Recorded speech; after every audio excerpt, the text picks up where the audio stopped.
আল্লাহ রাব্বুল আলামিন বলছেন, ওগো নবী আপনি বলতে থাকুন, আপনি ফরিয়াদ করতে থাকুন, আল্লাহুম্মা মালিকাল মুলক, ওগো আমাদের আল্লাহ মালিকাল মুলক, আপনি হচ্ছেন রাজত্বের মালিক।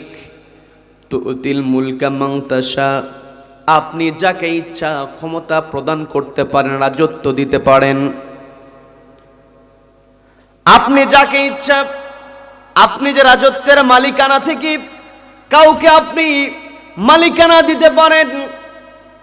ওয়া তানজিউল মুলকা মিম্মান তাশা, এবং আপনি যার কাছ থেকে ইচ্ছা ক্ষমতাটাকে টান দিয়ে কেড়ে নিতে পারেন। এই জায়গায় আলেম ওলামা বসে আছেন। তানজিউল মুলক, এই তানজিউন শব্দটা এসেছে নাজউন থেকে। এই নাজউনের আরেকটা ব্যবহার পবিত্র কোরআনের মধ্যে আছে। ফজরের নামাজে ইমাম সাহেবরা যে সূরাগুলো তেলাওয়াত করে, এই সূরার মধ্যে নাজিআত সূরাটা অন্যতম। আল্লাহ রাব্বুল আলামিন নাজউন থেকে শপথ করে বলছেন, ওয়ান নাজিআতি গরকা, শপথ ওই সমস্ত ফেরেশতাদের যারা জোর করে রূহটাকে বের করে নেয়। আন নাজিআতু, যারা জোর করে রূহটাকে বের করে নেয়, অর্থাৎ কারো কাছ থেকে কোনো কিছু নিতে হলে জোর করে নিতে হয়, এটা বোঝানোর জন্য নাজউন শব্দ ব্যবহার করা হয়। এই পৃথিবীতে আল্লাহ রাব্বুল আলামিন রাজত্বের মালিকানা, সবকিছু আল্লাহর নিয়ন্ত্রণে। তুতিল মুলকা মান তাশা, রব্বুল আলামিন যাকে ইচ্ছা রাজত্ব দিতে পারেন। এই রাজত্ব পাওয়ার পরে কেউ যদি অহংকার করে, তার সীমা অতিক্রম করে, জুলুম করে, জালিম যদি হয়ে যায়, রব্বুল আলামিন একটা সীমা অতিক্রম করার পরে তানজিউল মুলকা মিম্মান তাশা, ইচ্ছা করে সঙ্গে সঙ্গে জালিমের কাছ থেকে ক্ষমতা আল্লাহ কেড়ে নেন। কথা বলেন ঠিক কিনা? সম্মানিত দিনী ভাইরা, কথাগুলো বোঝার চেষ্টা করবেন।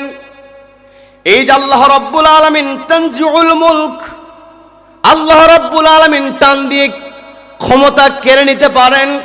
আমরা যদি অতীতের ইতিহাস থেকে জানার চেষ্টা করি, তাহলে এই পৃথিবীতে বড় একজন জালিম ছিল, তার নাম হলো ফেরাউন। কি কথা বলেন? কি কথা বলেন? এই ফেরাউন তার মালিকানা ছাড়তে চায় না, রাজত্ব ছাড়তে চায় নাই। কি কথা বলেন? এই পৃথিবীতে যারা জালিম হয় তারা ক্ষমতা ছাড়তে চায় না। এই জন্য আল্লাহ রাব্বুল আলামিন নাজউন শব্দ দ্বারা বুঝালেন তারা সহজে ক্ষমতা ছাড়বে না। এই ক্ষমতায় টিকে রাখার জন্য লক্ষ লক্ষ মানুষ হত্যা করতেও তারা দ্বিধা করবে না। ফেরাউনের ঘটনা আমরা জানি।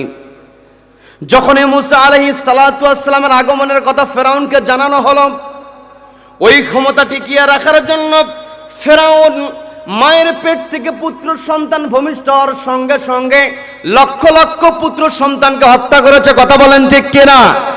কিন্তু শেষ পর্যন্ত সে তার চেয়ার টিকিয়ে রাখতে পারে নাই। ওই চেয়ার থেকে নামানোর জন্য রব্বুল আলামিন বড় কোনো শক্তি ব্যবহার করেন নাই। হাজার হাজার পাইক পেয়াদা, হাজার হাজার সৈন্য তার থাকার পরও পানির মধ্যে আল্লাহ চুবিয়ে মেরেছেন। কথা বলেন ঠিক কিনা? আমরা যদি আবারও নমরুদের কথা বলি, নমরুদের খেয়ালের দিকে যদি আমরা তাকাই, নমরুদকে আল্লাহ রাব্বুল আলামিন কেমন করে ক্ষমতা থেকে ক্ষমতাচ্যুত করেছিলেন। আল্লাহ যে বড় শক্তি ব্যবহার করেন না, এটার আরেকটা প্রমাণ হলো নমরুদকে আল্লাহ রাব্বুল আলামিন দুনিয়া থেকে বিদায় করেছিলেন একেবারে ল্যাংড়া মশা দিয়া। কথা বলেন ঠিক কিনা? ল্যাংড়া মশা দিয়ে আল্লাহ দুনিয়া থেকে বিদায় করলেন।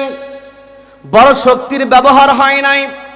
আবার বাংলাদেশে দীর্ঘদিন যে লেডি ফেরাউন ছিল, এই লেডি ফেরাউনকে নামানোর জন্য রব্বুল আলামিন বড় কোনো দল ব্যবহার করলেন না, অস্ত্রধারী কোনো ইউনিটকে আল্লাহ ব্যবহার করলেন না। নিরস্ত্র ছাত্র জনতাকে সামনে দিয়া রব্বুল আলামিন ওই লেডি ফেরাউনকে পালাতে বাধ্য করেছেন। কথা বলেন ঠিক কিনা?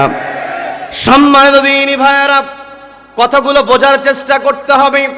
আজ থেকে 4 মাস আগে আমরা মনেই করে নিয়েছিলাম এদের অত্যাচার থেকে আমরা বাঁচতে পারবো না। কেমন জানি আমাদের মনের মধ্যে একটা সংশয় থেকে গিয়েছে, একে কে নামাবে, কেমন করে নাম চিন্তা করেছি। কিন্তু যারা আল্লাহর উপরে ভরসা করেছে, যারা অন্যায়ের বিরুদ্ধে প্রতিবাদী হয়েছে, তারা কখনো ভয় পায় নাই। বছরের পর বছর জেলখানায় থেকেছে, তবুও ওই জালিমের বিরুদ্ধে কথা বলেছে। কথা বলেন ঠিক কিনা?